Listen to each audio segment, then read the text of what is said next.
शुभोदय बच्चों, कक्षा में आप सबको फिर से स्वागत।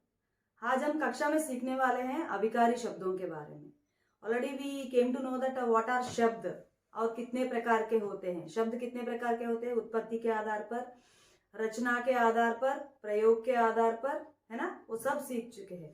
अभी हम उसमें से विकारी और अविकारी शब्द रचना के आधार पर, तो उसमें विकारी शब्द क्या क्या है? संज्ञा, सर्वनाम, क्रिया, विशेषण, उनके बारे में जान चुके हैं। अभी अविकारी शब्द माने क्या होता है? अविकारी शब्द माने क्रिया विशेषण। ये देखिए, संबंध बोधक, समुच्चय बोधक और विस्मयादि बोधक। आज हम ये बोधक चिन्हों के बारे में जानेंगे। पहला वाला है उसमें से संबंध बोधक। संबंध बोधक माने उसको प्रीपोजिशन कहते हैं अंग्रेजी में। आप अंग्रेजी में ग्रामर पढ़े हुए हो ना, प्रीपोजिशन। संज्ञा या सर्वनाम शब्दों के साथ आकर, you need to understand this, these prepositions will come along with the noun and pronoun.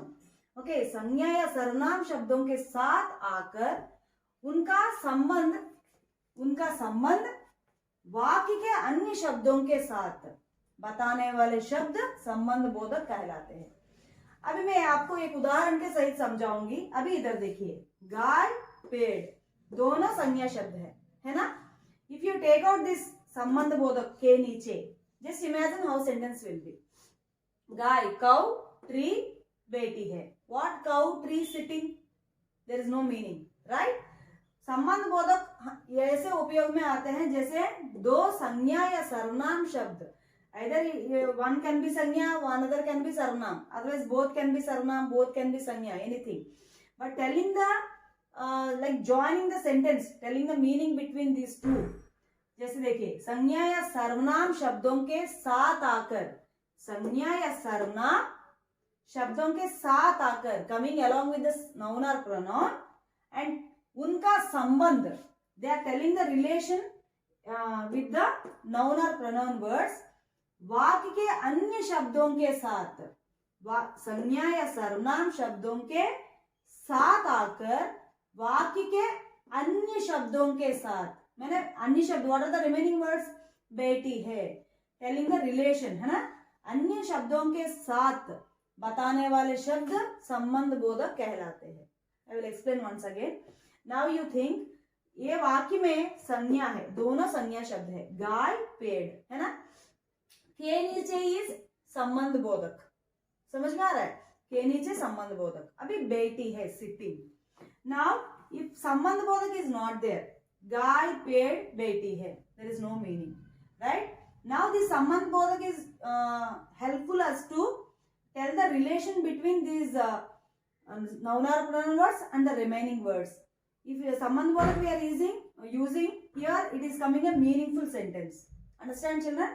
इसलिए संज्ञा या सर्वनाम शब्दों के साथ आकर, ये संबंध बोधक जो भी है, संज्ञा या सर्वनाम शब्दों के साथ आकर उनका संबंध वाक्य के अन्य शब्दों के साथ बताने वाले शब्दों को संबंध बोधक कहते हैं, संबंध बोधक कहलाते हैं। अभी उदाहरण के लिए मैंने यहाँ कुछ संबंध बोधक लिखे हैं, देखिए। के भीतर, के पास, के पीछे, के प्रतिकूल, से दूर, के साथ, के कारण इत्यादि। अभी दिए गए वाक्यों में हम जानेंगे संबंध बोधक कहाँ कहाँ पे है। गाय, पेड़, के नीचे बेटी है। अभी दूसरा देखिए, सन्यासी, गांव, दोनों क्या है? संज्ञा शब्द। और जा रहे हैं, सन्यासी गांव जा रहे हैं। Is it a meaningful sentence? No. की ओर, टुवर्ड्स दैट साइड, ओर माने क्या होता है? साइड। सन्यासी गांव की ओर जा रहे हैं, मीन सन्यासी is going towards the village. वह पिताजी के पहले घर पहुंच गए। वह पिताजी, वह मीन्स ही, पिताजी, फादर, घर पहुंच गए, reached home. He, father, reached home. What? There is no, it's not a meaningful sentence, right? Then what it is? Telling the relation between this noun and a pronoun. वह पिताजी means he के पहले, पिताजी के पहले, before the father only, he reached home. Understood children? By using संबंध बोधक, it is telling the relation between the संज्ञा and सर्वनाम, and it is joining the sentence with the rest of the words in the vakya. And next, शहरों की अपेक्षा गांव सुंदर होते हैं. If you take out this संबंध बोधक की अपेक्षा, अदर देन, लाइक शहरों से भी गांव सुंदर होते हैं, है ना. यहाँ शहरों और गांवों के बीच जो भी रिलेशन है ये की अपेक्षा वर्ड के साथ हम बढ़ रहे हैं. अभी संबंध बोधक मैंने आपको समझ में आया ना. अभी हम देखेंगे समुच्चय बोधक. अभी देखिए समुच्चय बोधक. समुच्चय बोधक माने conjunctions. These conjunctions will be used to join the sentence and tell the relation. Like in every sentence, what will be their sanya, sarvanam, and along with that, some upavakya or upashabd, means additional sentences or words will be given in the sentence, right? Upavakya means like, see in the sentence, sometimes only in one single sentence, we can find two sub sentences, right? Likewise, उपवाक्यों को भी इसके साथ जोड़ने के लिए एक conjunction का प्रयोग किया जाता है. अब इधर देखिए, रवि और प्रकाश खेल रहे हैं. Now we can write without this Ravi Prakash खेल रहे हैं, but we are joining this sentence giving some other meaning. Ravi and Prakash are playing, isn't it? Like to join two nouns or two vakya or two another sub sentences or additional words with the starting word, these conjunctions will be used. मैं पढ़ने जा रहा हूं था कि बिजली चली गई. मैं पढ़ने जा रहा था. This is the first sentence. बिजली चली गई, power gone. This is second sentence. Now which one is adding here? He is adding the sentence, right? This key is adding the two sentences, means it is making as a one sentence. Two sub sentences are joining by using key. Okay, Ravi और प्रकाश खेल रहे हैं. अभी इधर देखिए, वह पढ़ने में तेज है इसलिए सदैव कक्षा में प्रथम आती है. तो इसमें क्या आएगा? इसलिए, that is why. See, वह पढ़ने में तेज है. He is very good in reading. This is first sentence. सदैव कक्षा में प्रथम आती है. Always comes first in the class. Right? Now we are adding these two sentences by using इसलिए. Right? By using this conjunction, माने समुच्चय बोधक, we are joining the two sub sentences. Now वह समोसे खाएगी. Here one sentence. अथवा चाट. Otherwise chaat. Means with the first sentence we are adding another extra word by using अथवा.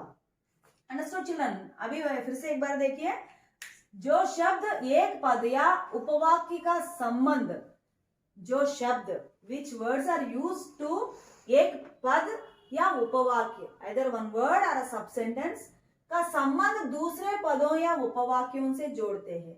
It is joining the with the second words or another sentences, उन्हें समुच्चय बोधक कहा जाता है. अभी देखिए विस्मयादि बोधक. विस्मयादि बोधक माने क्या है? एक्सक्लेमेशन. ये एक्सक्लेमेशन का प्रयोग कहाँ होता है? Already you are using in English, right? Whenever you are surprised, happy. इधर देखिए, आश्चर्य, सरप्राइज, प्रसन्नता, हैप्पी और शोक माने सैड, घृणा, हेट.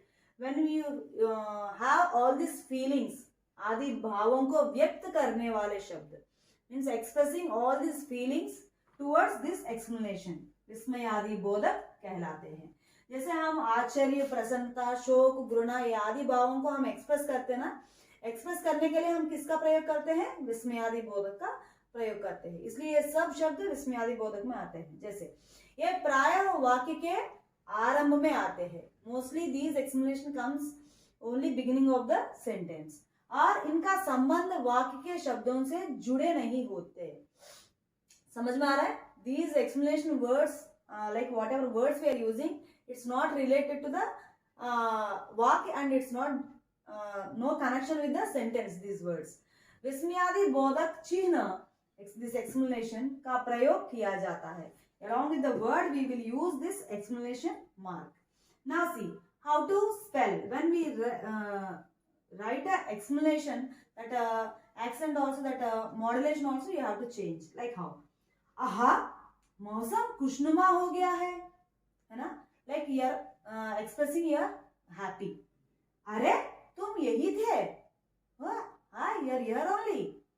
वाह, कितनी सुंदर इमारत है. Like if you are praising something, वाह क्या बात है, ऐसे बोलते हैं ना. सावधान, अध्यक्ष महोदय पधार रहे हैं. Like everywhere we are expressing our feeling, right? That's why what we need to do whenever we are using these words along with the exclamation mark, okay, then our modulation also will change. Means way of pronunciation also should change. We should not read aha, are, wah, wah, सावधान. aha, are, wah, सावधान. Okay, because it's a feeling. These are the what? ये क्या है? विस्मयादि बोधक. ठीक है, इसको विस्मयादि बोधक एक्सक्लेमेशन मार्क बोलते हैं. इसका प्रयोग कहाँ कहाँ करना है? आश्चर्य, प्रसन्न, शोक, घृणा, ये एक्सप्रेस करने के लिए हम इसका प्रयोग कर सकते हैं. अभी समझ में आया ना बच्चों कैसे यूज करना है इन शब्दों को? अभी ये पूरा टॉपिक मैं इसके साथ नोट्स भी भेजूंगी, आप लिख लीजिए, ठीक से वीडियो देखिएगा.